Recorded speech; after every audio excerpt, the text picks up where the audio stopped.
ex-colleagues of mine, members of the media. It's been very it's been overwhelming. So I'd like to thank everybody who has given me that moral support. But I think really it's about time we put this subject to bed now. The ruling's been made on me, and as always, I will take it for what it is and move on.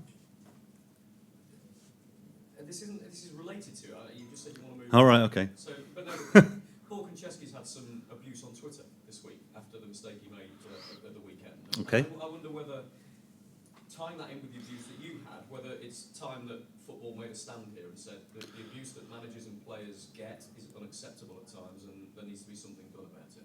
What do you feel? Well, it was, and I don't really want to spend too much time talking about this, but I think I've said in the past about the anonymity, if you like, of the remoteness at times and the opportunities that people have to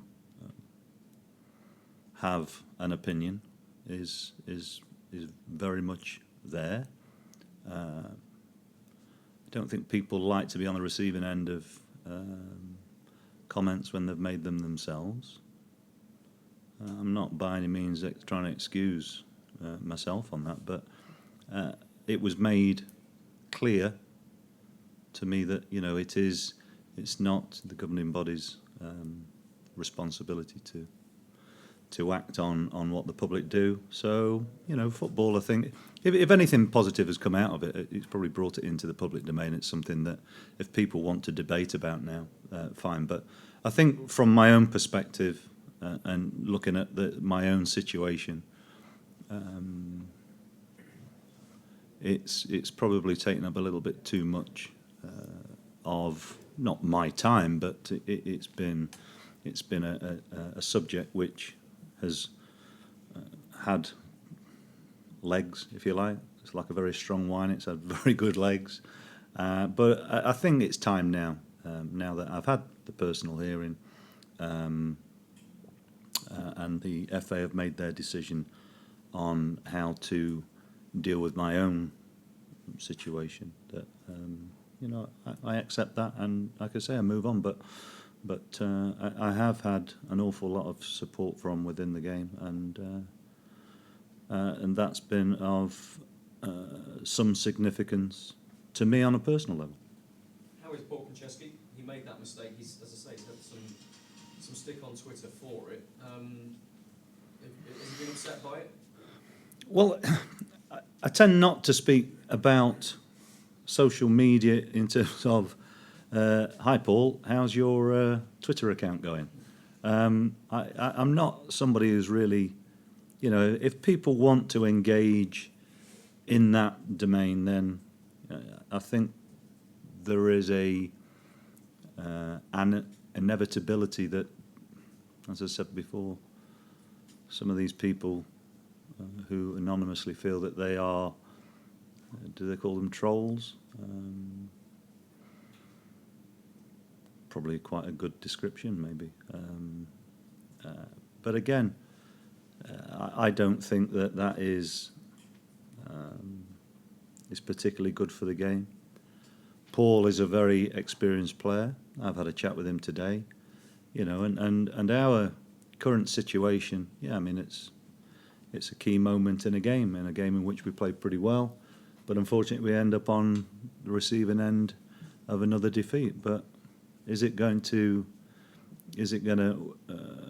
my support of my players going to waver because of other individuals taking out their frustrations on players? Certainly not. My job as manager and as Paul's manager is to prepare them as players for the next game, and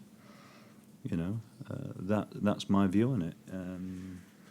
Wherever you're not getting the results that you want, wherever you are, or we are coming in for criticism for our league position and the run of games that have, it's been going on for too long.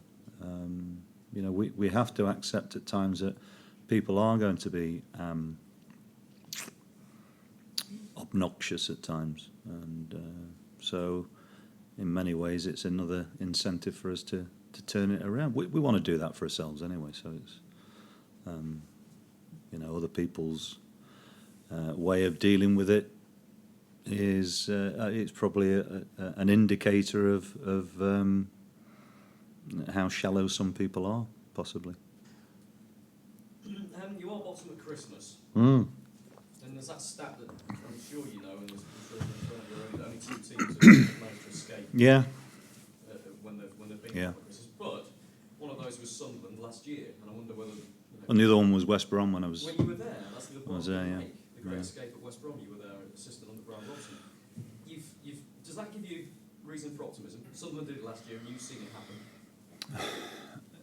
Well, it depends on how we fare in the short term. I think that's got to be the honest answer, because considering the run that we've had, for us to be, we're at the bottom, but we still feel that it's a situation that can be turned around. We know that our performances probably don't reflect where we are. You can get a bit tired of being told how unlucky we've been. I'd rather win very luckily over the next few weeks and play awfully as long as we get the right results. I think that's how it is. But clearly, for us to change our fortunes, we've got to eradicate some of the mistakes that we're making.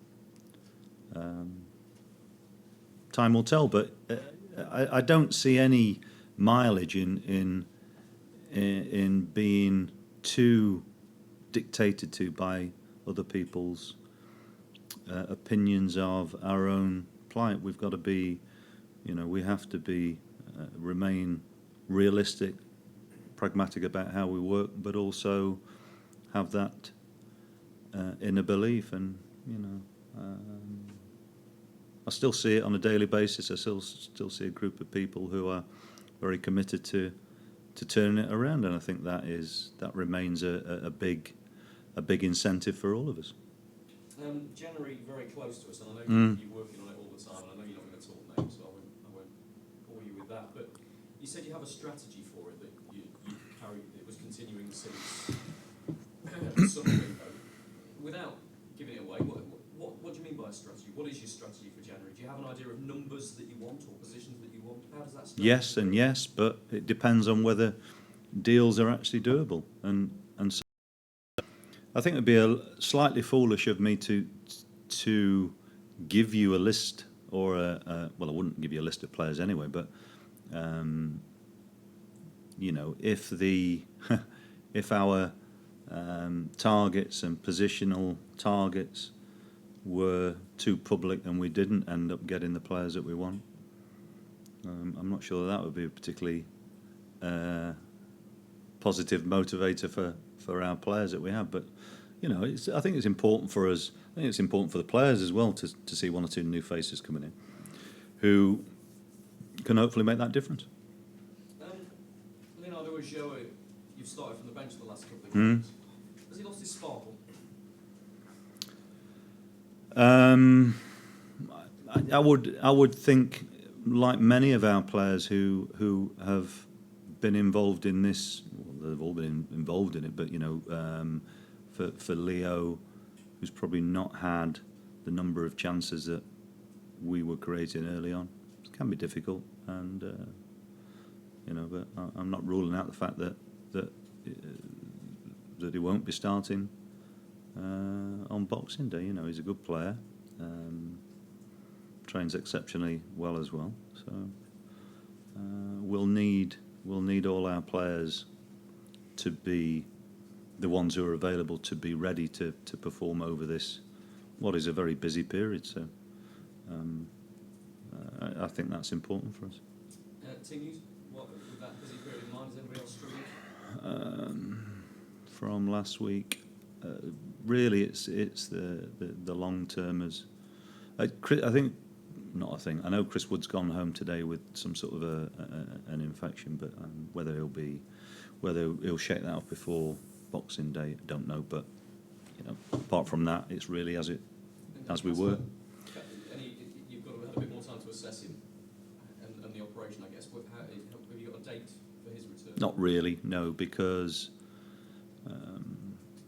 I suppose the outline that I gave you initially, with it being 6, 8, could be 10 weeks, we don't know. It depends on how he responds to, or how the initial period of rehabilitation goes. And of course, it's these sorts of injuries in particular can be troublesome in terms of coming back slightly too early. I think there's been plenty of players who have had a reoccurrence because of coming back slightly too early. We will assess that, and we'll have to cope in the meantime.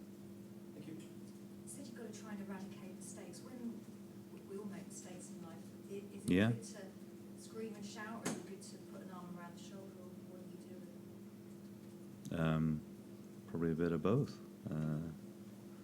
I think you've got to be careful that your own personal frustrations are not manifested in negative actions in regard to giving players feedback. I think my job very much at the moment is to try and limit the pressure that the players are under. They're well aware of our situation, of course, and they are as keen as they always have been to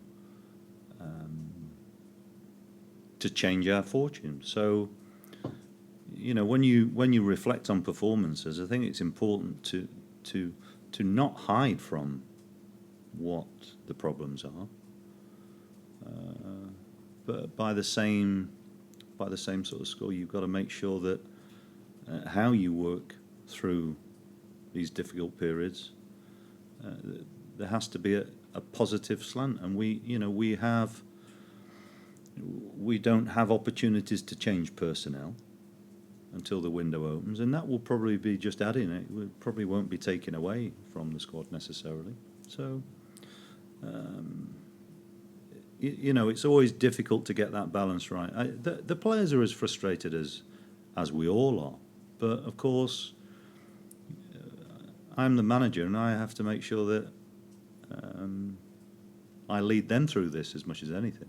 So it's not always about making yourself feel better by getting off your chest what you'd like to. It's about having a bit of a more intelligent thought process of how to try and affect the players' mindset and ability to perform.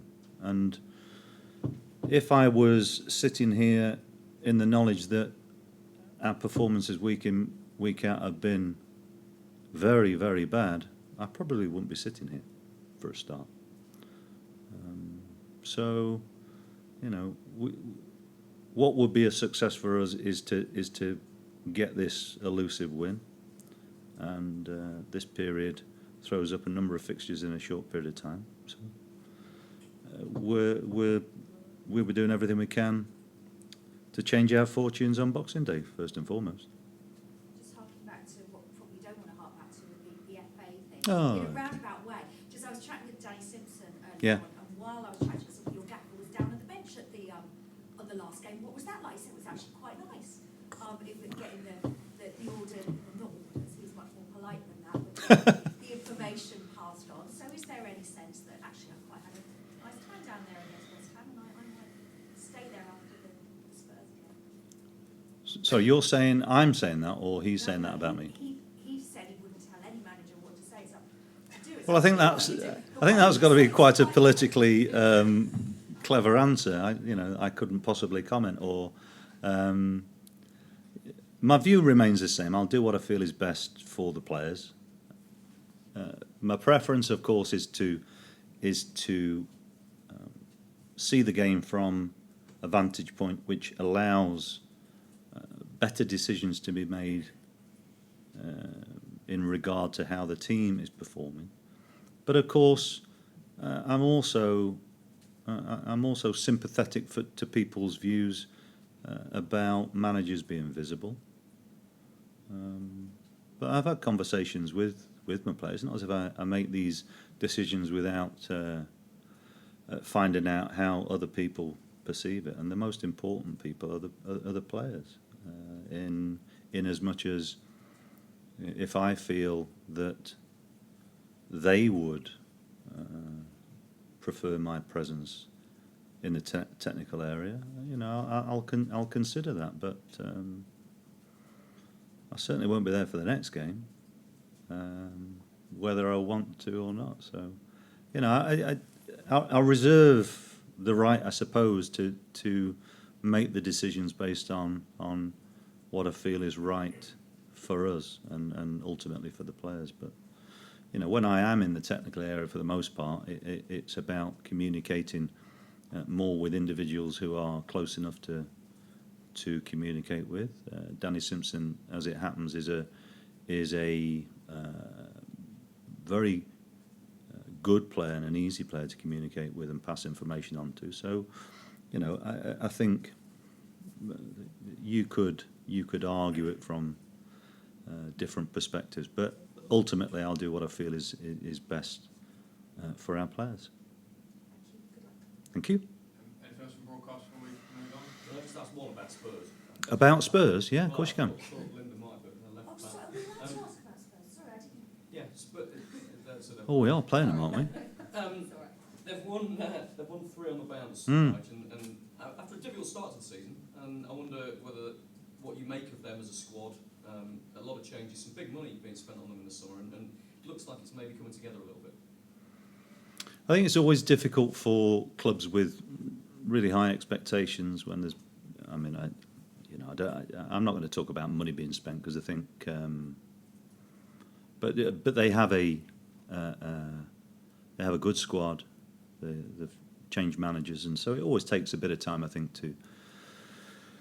to allow, if there is, and I don't know that there would be a marked change behind the scenes, but it always takes a little bit of time. They have a lot of options, and we see how well Harry Kane's done there this season in particular, and with their European campaign as well, it's given them probably an opportunity to look at different options, and they come into this game with the ability to make a number of changes and not necessarily weaken their side. But does that change our approach? It fundamentally can't really, because we have an idea how they'll play, but in terms of the personnel that they'll use on the day, I think that remains to be seen. I'm not. We can make predictions as we feel how they're going to line up, but ultimately, whoever they pick, they've got plenty of options at their disposal. Again, the emphasis on our own game has got to be to get our performance as good as we can be, and really that always has to be the starting point for us, and have an understanding of any potential weaknesses of our opponents. But ultimately, we've got to make sure that we give a good account of ourselves, knowing that we're coming up against a good side, but they're coming to our place, and I think it's important that we set the scene as well as we can on the day. But clearly, they've got a pretty strong squad. Thank you. Okay.